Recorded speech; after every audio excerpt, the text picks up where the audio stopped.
मैं आपसे एक सवाल पूछता हूँ, क्या मन को कंट्रोल करना आसान है? अब दूसरा सवाल, ये मन आपका है या फिर आप मन के हैं?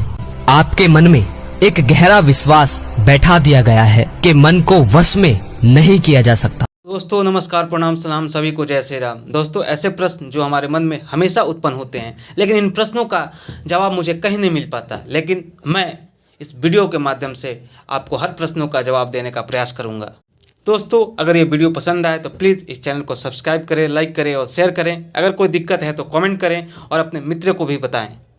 दोस्तों ये वीडियो काफ़ी इन्फॉर्मेटिव और मज़ेदार होने वाला है। दोस्तों मैं हमेशा ऐसा वीडियो बनाने का प्रयास करता हूं जिन प्रश्नों का उत्तर आपको कहीं नहीं मिल पाता है। दोस्तों आइए वीडियो को स्टार्ट करते हैं और आप धैर्य से इस वीडियो को पूरा देखें।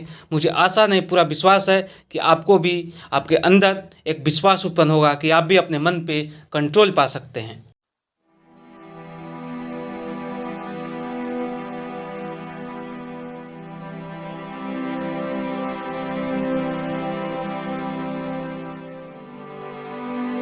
गौतम बुद्ध कहते हैं, जो व्यक्ति इस मन को जीत सकता है वह व्यक्ति इस पूरे जगत को जीत सकता है। मैं आपसे एक सवाल पूछता हूँ, क्या मन को कंट्रोल करना आसान है?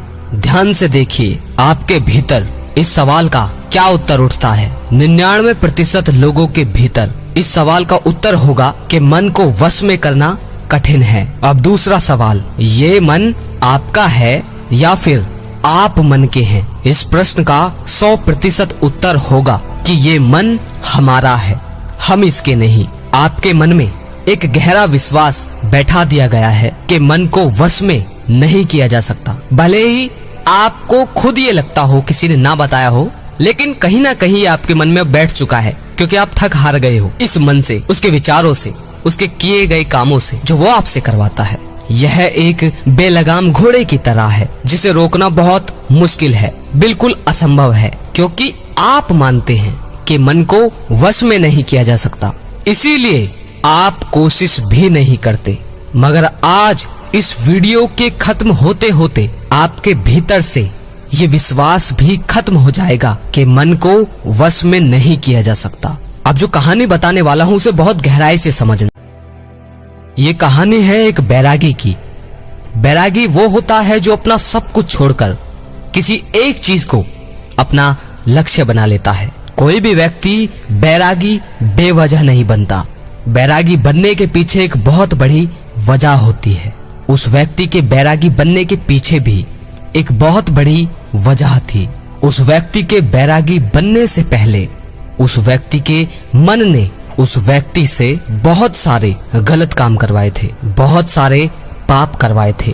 उस बैरागी का मन पूरी तरह से उसका मालिक बन चुका था और वह बैरागी पूरी तरह से अपने मन का गुलाम बन चुका था। यहाँ पर एक चीज बहुत ध्यान से समझने वाली है कि दो ही चीजें हो सकती हैं, या तो आप अपने मन के मालिक बनेंगे या फिर आपका मन आपका मालिक बनेगा। जीवन में हर सुख ऐश्वर्य की प्राप्ति के बाद भी उस बैरागी के मन में बहुत ज्यादा गहन पीड़ा थी। वही पीड़ा उस इंसान को बैरागी बनाती है।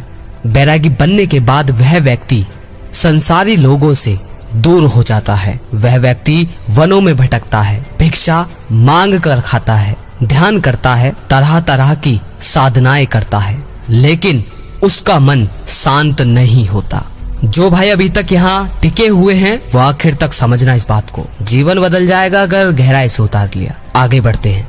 ध्यान या किसी भी साधना का जो शुरुआती पॉइंट है वो शुरुआत ही तब की जा सकती है जब आपका मन शांत हो, जब आपका मन आपकी सुनता हो। मगर उस बैरागी का मन ना तो शांत था और ना ही उसकी सुन रहा था। उस बैरागी के मन में भी ये विश्वास पूरी तरह से पक्का होता जा रहा था कि मन को वश में करना असंभव है। फिर उस बैरागी को एक दिन एक व्यक्ति मिलता है जो ना तो कोई साधु सन्यासी होता है और ना ही कोई बुद्धिमान व्यक्ति होता है। वह व्यक्ति एक साधारण सा किसान होता है जो अपने खेत में हल चला रहा होता है। वह किसान उस बैरागी के पास आकर उससे पूछता है, क्या मैं तुम्हारी कोई सहायता कर सकता हूँ? तुम बड़े परेशान लग रहे हो। ये बात किसान बैरागी से पूछता है। वह बैरागी उस किसान से कहता है, तुम मेरी भला क्या सहायता करोगे, तुम तो एक संसारी हो। वह किसान उस बैरागी से कहता है, मैं तुम्हारी सहायता कर सकता हूँ, मैं मन को वश में करना जानता हूँ। अब ध्यान से समझना मेरे भाइयों। वह बैरागी उस किसान की बात सुनकर हंसता है और कहता है, क्या कहा तुमने, तुम मन को वश में करना जानते हो? मैंने अपना सब कुछ छोड़ दिया, मैं तब भी इस मन का गुलाम हूँ और तुम कह रहे हो कि तुम इसे वश में कर सकते हो। वह किसान कहता है, मन को वश में करने के लिए सब कुछ छोड़ना आवश्यक नहीं है, बस एक चीज है जिसे छोड़ना बहुत जरूरी है। वह बैरागी उस किसान से पूछता है, वह एक चीज क्या है? वह किसान उस बैरागी से कहता है, गलत जानकारी। आज तक हमारे भीतर जो भी जानकारी गई है उसी ने हमारे मन का निर्माण किया है। वह बैरागी उस किसान से पूछता है, परंतु वो कैसे? वह किसान कहता है, मान लो तुमने आज तक अपने जीवन में कभी भी आम नहीं खाया है, तुम्हें आम के स्वाद के बारे में कुछ नहीं पता, तो क्या तुम्हारा मन कभी आम खाने को कर सकता है? नहीं ना। इसीलिए मन का निर्माण जानकारी से होता है। वह बैरागी उस किसान की बात सुन उस किसान से कहता है, क्या आप इस विषय में मुझे और समझा सकते हैं? वह किसान उस बैरागी से कहता है, अगर तुम अपने मन को अपने वश में करना सीखना चाहते हो तो ध्यान से सुनो। वह किसान उस बैरागी से कहता है, तुम अपने मन को तभी वश में कर सकते हो जब तुम अपने मन की जड़ों को देख पाओगे। मन का निर्माण जानकारी से होता है। हमारे भीतर जानकारी के प्रवेश के लिए 5 दरवाजे होते हैं। पहला, आँख। आँखों के द्वारा हम जो भी देखते हैं, अच्छा या बुरा, वो सब हमारे मन में बीज के रूप में बो दिया जाता है। दूसरा, कान।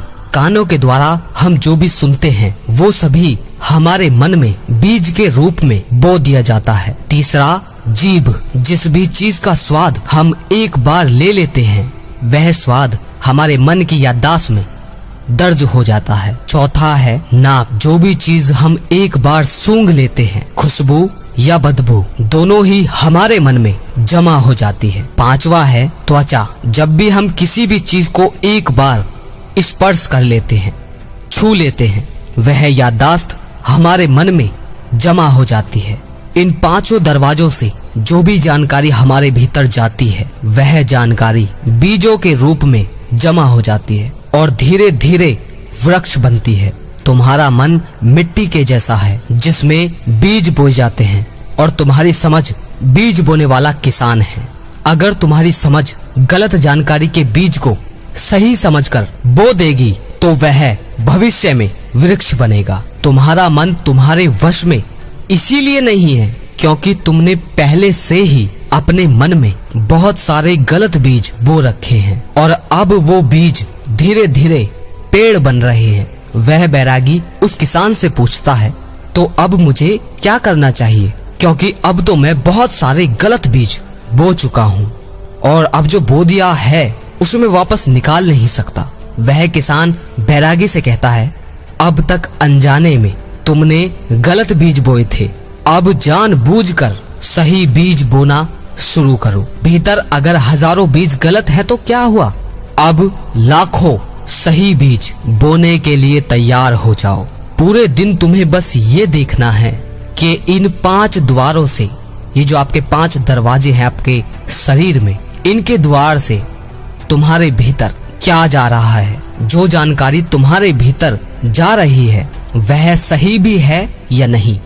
वह बैरागी पूछता है, यह कब तक करना होगा? वह किसान कहता है, जीवन भर तक। जिस प्रकार तुम अपने पेट को अच्छा भोजन दोगे उसी प्रकार तुम्हें अपने दिमाग को भी अच्छा भोजन देना है। जीवन में हर दिन हर क्षण तुम्हें सिर्फ 2 विकल्प मिलेंगे। एक विकल्प तुम्हारे लिए सही होगा और दूसरा तुम्हारे लिए गलत होगा। तुम्हें सही का चुनाव करना है। याद रखना, सही को चुनते वक्त तुम्हारे भीतर पीड़ा पैदा हो सकती है मगर वो पीड़ा कुछ देर ही रहेगी। चाहे कितनी भी पीड़ा अंदर क्यों ना हो, मगर तुम्हें हमेशा सही को ही चुनना है। जितनी बार तुम सही चुनोगे उतनी बार तुम अपने भीतर एक सही बीज बोओगे। जिस दिन तुम्हारे भीतर गलत बीजों से ज्यादा संख्या सही बीजों की होगी, उस दिन तुम्हारा मन तुम्हारे वश में होगा। मगर उसके लिए आज और अभी से लगातार अपना प्रयास जारी रखना होगा। वह बैरागी उस किसान की बात समझ जाता है। क्या आप कुछ समझ पाए? इस वीडियो का सवाल अगर आपके अंदर कोई है तो कमेंट में मुझसे पूछ सकते हैं, मैं आपका सवाल का जवाब जरूर दूंगा। दोस्तों, आशा है कि ये वीडियो आपको बिल्कुल पसंद आया होगा और आपके अंदर एक विश्वास जगाया होगा। चलिए फिर मिलेंगे अगले वीडियो में, तब तक के लिए जय हिंद, जय भारत, भारत माता की जय।